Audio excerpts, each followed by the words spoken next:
60 millions d'euros, c'est la somme que devrait investir la ville cette année dans différents projets. Par exemple, le quartier des Deux Lions, la voirie ou encore les pistes cyclables.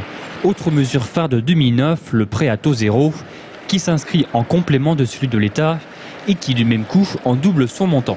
Une famille qui pourra en bénéficier aura plus de 50 000 euros, alors selon les cas, entre 50 000 et 70 000 euros de prêt à taux zéro. C'est nous qui payons les intérêts.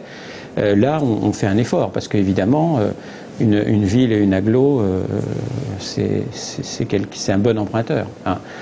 La part des travaux financés par les collectivités territoriales, à savoir villes, agglos, départements et régions, représente 75% des investissements publics. Pour Jean Germain, ce rôle de relance correspond tout à fait à celui de la communauté. On est dans un pays qui a une économie mixte. Hein. Il y a une partie totalement privée, on pourrait qualifier même de totalement libérale. Il y a une partie publique. Quand on construit une deuxième tranche de la fac de médecine, quand on construit un laboratoire de recherche, on prépare l'avenir. Et en accélérant ces constructions, eh bien, on maintient de l'emploi. Donc je pense que c'est tout à fait le rôle d'une collectivité territoriale. Du côté de l'opposition, Jean Germain emboîte le pas à Nicolas Sarkozy. Ce plan de relance de la ville est une mesure de bon sens dans le contexte actuel.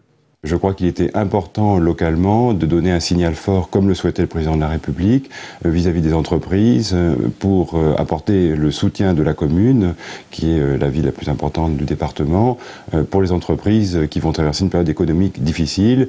Et sur un sujet d'une telle importance, il est évident que tout le monde doit se serrer les coudes. Et l'objectif, encore une fois, c'est de préserver les emplois dans la Touraine et à Tours. En ce qui concerne le prêt à taux zéro Tourangeau, la signature du projet entre l'agglo et le pôle bancaire devrait intervenir d'ici fin janvier. À terme, ce sont quelques 700 familles qui pourraient en bénéficier.